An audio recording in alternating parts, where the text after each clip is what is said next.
ఏ శుభకార్యానికైనా శుభారంభం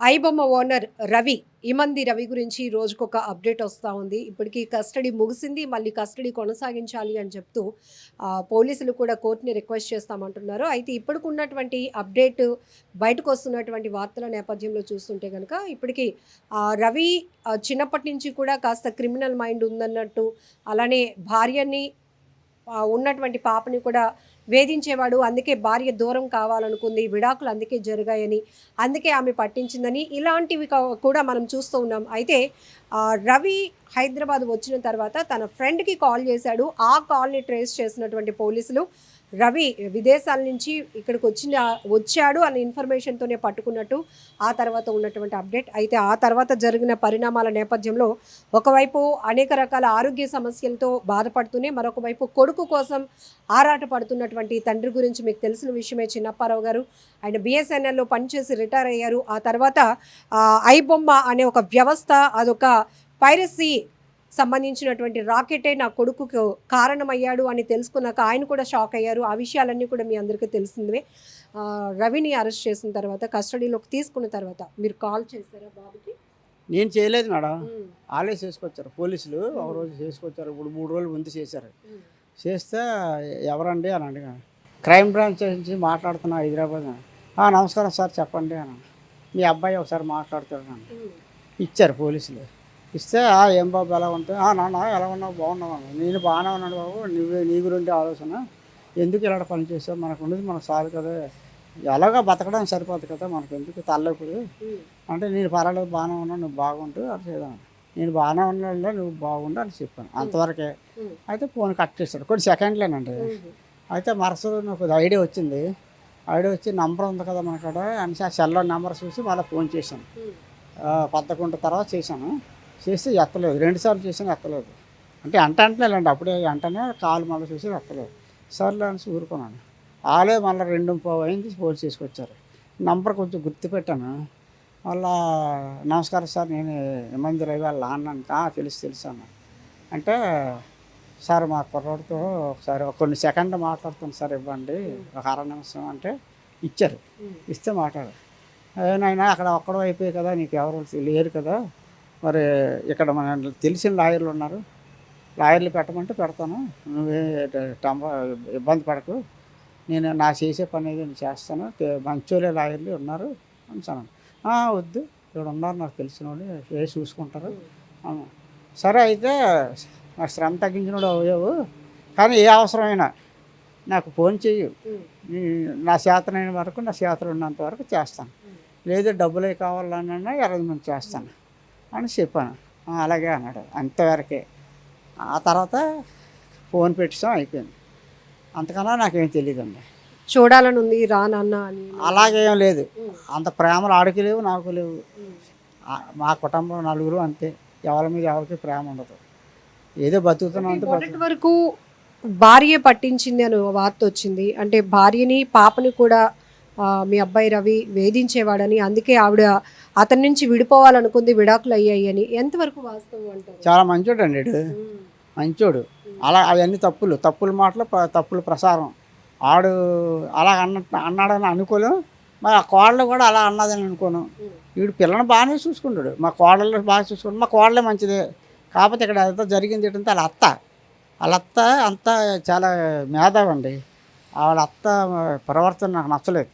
ఆవిడేం ముసలైపోయిందండి, ఏం కావాలి, మందులు కావాలా, 3 పూటలు అన్నం కావాలా, అలా కాదు. ఈవిడ తెచ్చిన జీతం అంతా పులుసులు వేసేసి, ఆవిడకి ఒక కారు డ్రైవరు. ఈవిడికి ఎందుకండి ఇవన్నీ సోకులు, రోజు షాపింగ్లు. ముసలైపోయింది, ఆవిడకి కావాలా, ఏమనంటే నా కూతుర్ని నేను చదివించాను, ఉద్యోగం చేసుకుందా, ఆ డబ్బు అంతా నేను ఖర్చు పెట్టుకుంటానని 10 పైసలు ఉంచకుండా ఖర్చు పెడుతుంది. అలాంటప్పుడు వీడికి బాధ అనిపిస్తుంది కదా, ఉద్యోగం వెళ్ళడం ఎందుకు, ఖర్చు పెట్టుకోవడం అంటే. ఉద్యోగం మానేయచ్చు, చేయొచ్చు. ఉద్యోగం చేసిన పేరే కానీ డబ్బులు 100 రూపాయలు కూడా ఇవ్వకపోతే ఇంట్లో ఎందుకు, వేస్ట్ కదా ఆ ఉద్యోగం. ఏమనంటే నా కూతురు నా కష్టం అని. ముసలైపోయిన తర్వాత ఎందుకండి ఆ పోజులు, లగ్జరీ ఎందుకండి? ఆవిడకి ఒక కారు డ్రైవరు, మళ్ళీ షాపింగ్లు, మరి కారు ఉంది, షికారు వెళ్తుంది, షాపింగ్కి వెళ్తుంది, షాపింగ్లు చేస్తూ ఊరుకుంటారా, బోల్ డబ్బులు అవుతాయి. ఇవన్నీ అడగకూడదు. వీడు అడిగితే చెడ్డోడు. మా కోడలు అడిగిందని నేను అన్నాను, ఆవిడ మంచి ఆవిడే, మా కుర్రాడు మంచోడే, పిల్లకి ఎందుకు ఆడ వేధిస్తాడు? రతనాల బొమ్మ మా మనవరాలు. మాకు తలుచుకుంటే బాధ వస్తుంది. ఆడు కూడా బాగా చూసుకోండు. తప్పమ్మా, లేనిపోయి మాట అనుకోకూడదు. మా కోడల్లో అన్నం, ఆడిన అన్నం, వాళ్ళ అత్త వల్ల వచ్చింది ఈ బాధ అంతా. ఆవిడేమైనా ప్రెజర్ తెచ్చారా, ఎక్కువ సంపాదించాలి, ఎందుకు పనికిరావు, అలాంటి మాటలు ఏమైనా అనడం వల్ల రవి ఇలాంటి డైవర్షన్కి వెళ్ళి వినలేదు, ఆడు చెప్పలేదు, కానీ అర్థం చేసుకున్నాను నేను. అంతే, ఆవిడ చేసినవన్నీ డబ్బంతా నీళ్ళ ఖర్చు పెట్టేశారు ఆవిడ. వీడినేమో అంటే ఒప్పుకుంటాడట, వీడు సొమ్ము తిని వీడినంటే ఊరుకుంటాడట, ఏదో అని ఉంటాడు. వీడిని పుణ్యానికి అంటే ఊరుకుంటాడట. ఇప్పుడు మిమ్మల్ని మీరున్నారు, నేను మిమ్మల్ని అనవసరంగా అంటే మీరు ఊరుకుంటారా? ఊరుకోరు కదా. ఏది మర్యాద మీకు ఇచ్చిన మర్యాద మేము, మాకు ఇచ్చిన మర్యాద మేము ఇచ్చుకోవాలి. అంతవల్ల ఆవిడ మంచిది కాదు, నాకు తెలిసిపోయింది. ఆవిడ పెళ్ళినప్పుడు చూసినప్పుడే తెలిసిపోయింది. కేవలం మీ అబ్బాయి వాళ్ళ అత్తగారి వల్లే వీళ్ళిద్దరూ విడిపోయారు అవ్వచ్చు, అది 100% అవ్వచ్చు. కానీ చెప్పిన మాటలు వినకూడదు ఆ పిల్లే కదా, ఏ పిల్ల కూడా చెప్పిన మాటలు, ఏ మనిషి స్త్రీ అయినా పురుషుడైనా చెప్పిన మాటలు వినకూడదు. వింటే మాత్రం కుటుంబాలు విడిపోతాయి, మనుషులు విడిపోతారు. ఎప్పుడు నేనున్నానా, నాకు 100 మంది చెప్పానంటే వెంటనేమో, నాకు ఎవరు చెప్పరు కూడా. చెప్తే వెంటనే అడిగి పెళ్ళి అయిపోద్ది, ఆడవాళ్ళకైనా మగవాళ్ళకైనా పెళ్లి చేసేస్తాను వెంటనే. నేను నీకు తెలుసా రా అయితే వాళ్ళు అడుగుదాం అంటాను. అంతేగాని ఒకళ్ళు చెప్పారని నేను రియాక్ట్ అయ్యాను. నాకు చూడాలా, నా కంటితో చదువుతో వినాలా, నేను మాట్లాడతాను. ఎవరైనా చెప్పినా విన్నాను, నాకు ఎవరు చెప్పరు. ఇప్పుడు మీ అబ్బాయి రవి పైన కూడా సినిమా ఇండస్ట్రీకి చెందిన పెద్దలు కొంతమంది రకరకాలుగా, అంటే రవి లాంటి ఇంటెలిజెంట్ పర్సన్ని పోలీస్ డిపార్ట్మెంట్లోనికి తీసుకుంటే ఆ నాలెడ్జ్ని మనం సైబర్ నేరాలు అరికట్టడానికి ఉపయోగించవచ్చని కొంతమంది మీకు ఆల్రెడీ తెలుసు, ఎన్కౌంటర్ చేసేయాలి, ఇలాంటి వాళ్ళు ఉండకూడదని అంటారండి. ఆడికి లాభం, సి కళ్యాణ్ అడుగుడిగా 100 కోట్ల సినిమా పెట్టి 1000 కోట్లు మింగియాలని చూశాడు. ఆడికి నష్టమే జరుగుతుంది. ఆడు అంటాడు, ఆడు ఎన్కౌంటర్ చేసేమని ఆడు అంటున్నాడు, ఆడిని ఎన్కౌంటర్ చేసేమని నేను అంటాను. ఆడు ఎన్కౌంటర్ చేసేమని పోలీసులు చెప్తే పోలీసులు చేసేస్తారా? లేకపోతే నేను చెప్తున్నాను, దండం పెట్టి పోలీసులు చెప్తున్నాను ముందు ఆడిని ఎన్కౌంటర్ చేసేమని చేస్తారా? అంతే, ఆడేవాడు నేను అవ్వండి చెప్పడానికి. చట్టం ఏం చేయాలి, చట్టం చేస్తుంది. ఆ రూల్స్ ఎలా ఉన్నాయి వాళ్ళు ఉపయోగపడదు. అంతేగాని ఆడు కూడా నేనేవాడిని అండి చట్టం దగ్గర. అందరూ ఎంత డబ్బు ఉన్నాడని, ఎంత గర్వం ఉన్నా చట్టం తల వంచి ఉండాలండి. మనం తప్పు చేసాం తల. కొంతమంది మీ అబ్బాయికి పూర్తిగా వ్యతిరేకంగా వెళ్తే, కొంతమంది మాత్రం మీ అబ్బాయి ఇంటెలిజెన్స్ని, అంటే ఆ మేధాశక్తిని ప్రశంసిస్తున్నారు. ఇలాంటి వాళ్ళని మనం రైట్ వేలో ఉపయోగించుకోవచ్చు. నేను అవన్నీ నాకు అనవసరం అండి. మనం 100 మంది 100 రకాలుగా కొనుక్కుంటాం, మనకు అనవసరం. అది ఆడు తెలివితేటలు ఉన్నాయి, ఓడుకుంటామని గవర్నమెంట్ అన్నది అనుకోండి, ఆడిష్టం. నేను ఇస్తానండి మీ తెలివితేటలని అంటే ఆడిష్టం. చేసేవాడు ఆడు, నేను చేయలేనండి, నాకు ఇంకా నా ఒప్పుకు లేదు అని అనిచాడు అనుకోండి, ఆడిష్టం. ఆడిని నేను చెయ్యి వద్దని నేను అన్నాం, గవర్నమెంట్ కోరమని నేను అన్నాం. ఏంటన్నా, అందువల్ల అవన్నీ వాళ్ళ పర్సనల్. ఇంకా మనమేమో ఆశ. మొదటి నుంచి ఒక తండ్రిగా పిల్లలు, ఒక 4 పిల్లలు ఉన్నారు, వీళ్ళు ఎందులో మంచి ఇంటెలిజెంట్ అలా మనకే తెలుస్తుంది తల్లిదండ్రులుగా. ఫస్ట్ నుంచి రవి మైండ్ సెట్ కానీ మంచోడమ్మా, మంచోడు. ఇప్పుడు నేను అలాగో కామ్గా ఉంటాను, ఆడు కామ్గా ఉంటాడు, ఆడు పని చేసుకుంటాడు, శుభ్రం చదువుకుంటాడు, వచ్చాడు చేశాడు. అంతేగాని ఒకళ్ళు బాధ పెట్టి మనస్తత్వాలు కాము. అది మన సొమ్ము ఒకళ్ళు తిన్నారు కానీ ఒకళ్ళ సొమ్ము అరగం. మీ కష్టాల్లో వచ్చాను, ఇంత కుటుంబం ఉంది కానీ కష్టాల్లో వచ్చాను. అలాగే ఆడు కూడా గవర్నమెంట్ ఉద్యోగం చేస్తాడు మా నాన్నని, ఆడు ఎప్పుడు ఇది లేదు. ఆడుకున్న బాధలు ఆడు కష్టాలు పడిన రోజులు ఉన్నాయి. మరి మాకు ఇంట్లో గొడవలు రావడం ఇవన్నీ జరగడానికి నా పిల్లం కారణం.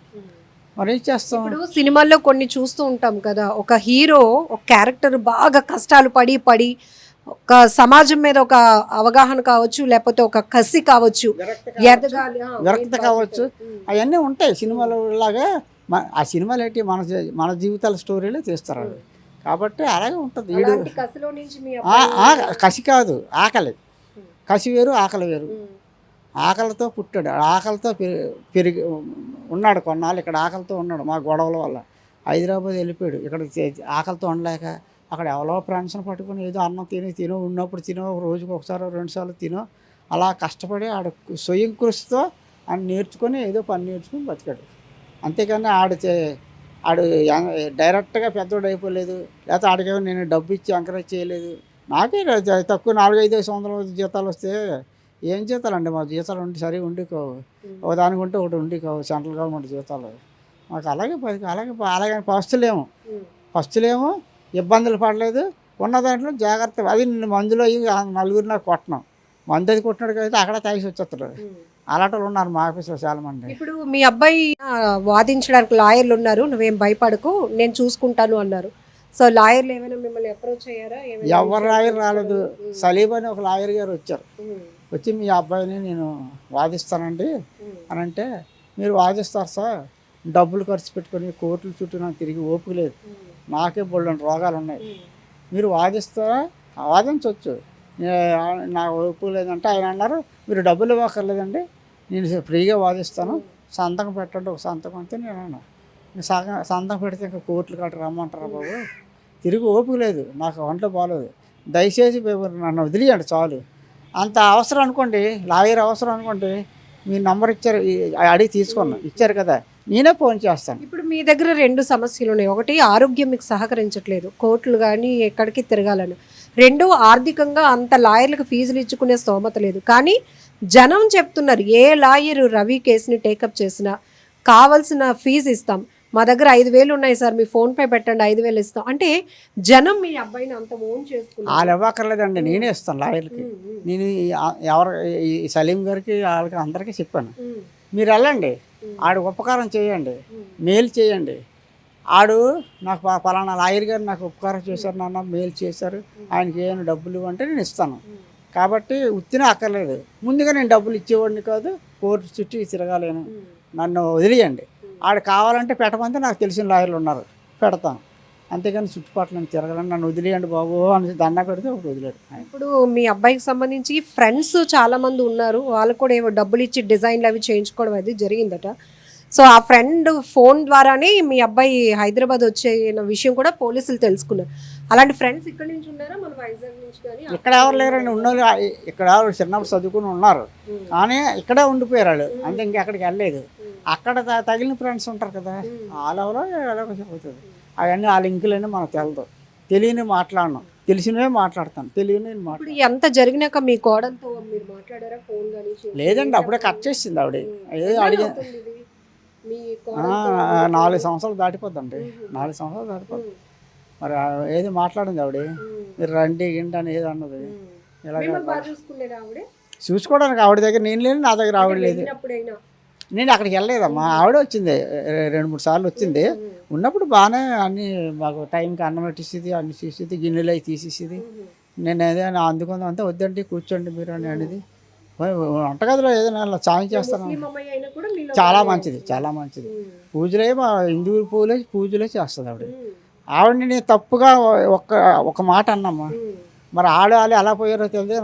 నా వరకు వచ్చేసరికి నేనేం ఆ పిల్ల నన్ను ఏం అనలేదు, నేను సొంత కూతురులాగే చూశాను ఆవిడని, అల్లుడిని కొడుకులాగే చూస్తాను, కూతుర్ని వాళ్ళు కోడలే కూతుర్లో ఒకలాగే చూస్తాను. నా కూతురే మంచిది కాదు చెప్పాలంటే, మా కోడలే మంచిది, నా కొడుకే మంచోడు కాదు, నా అల్లుడు చాలా మంచోడు. మా అల్లుడు మేలు బంగారం, మా అల్లుడు ఎలాంటి అంతే బంగారం కూడా అది డామేజ్, కానీ మా అల్లుడు అలా కాదు, చాలా మంచోడు. నన్ను ఒకసారి చూడాలని ఉంది అంటే వెళ్తారా ఓపిక చేసుకుని? చూడాలంటే వీడియో కాల్ చేస్తాను, అంతేగాని నేను వెళ్ళే ఓపిక లేదు. వీడియో కాల్ అయినా అదే బొమ్మ కదా, చూస్తాను, మాట్లాడతాను, దానికి ఏముంది. దాంట్లోకి మిమ్మల్ని గట్టిగా తీసుకుని, ఎందుకంటే ఇటు అత్తింటి నుంచి కానీ భార్య నుంచి కానీ ఎలాంటి సపోర్ట్ లేదు. ఇప్పుడు చెప్పాలంటే రవి సింగిల్ ఫైట్ చేస్తున్నట్టు. సింగిల్ అంటే వాళ్ళ ఫ్రెండ్ వాళ్ళే, ఇంకా నాకు ఎవరు లేరు.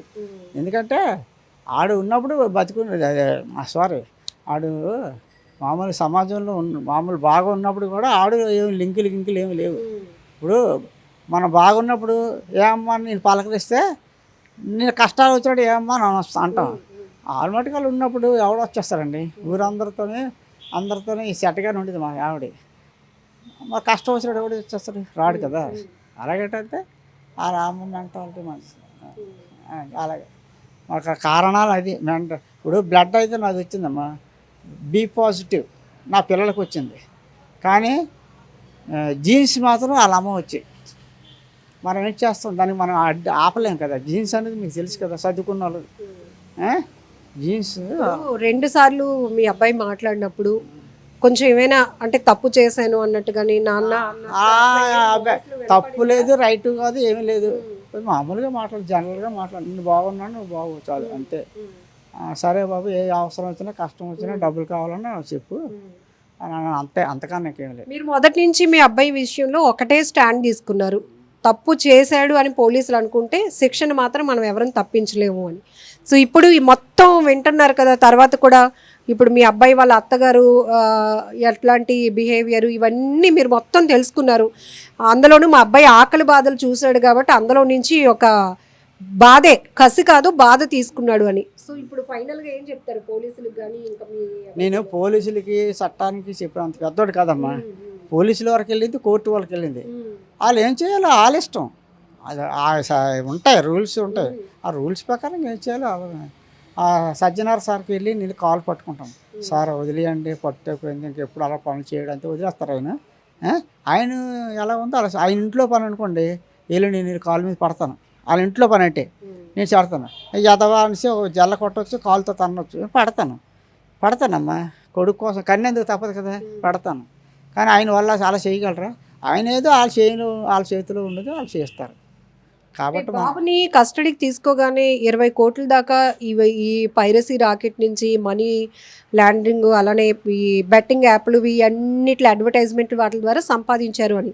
ఇప్పుడు అది కాస్త 100 వరకు ఉండొచ్చు, 100 కోట్లు అన్నట్టు అంటున్నారు. అంటే ఒక నిరుపేద కుటుంబం నుంచి వచ్చి విశాఖ లాంటి ప్రాంతం నుంచి వెళ్ళినటువంటి ఒక అబ్బాయి 100 కోట్లు అంటే అలా అండమే కానీ నాకు వినడమే కానీ మనం అది నిజంతో అబద్ధం అది మనకు తెలియకుండా మనం ఏది వాక్కూడదు.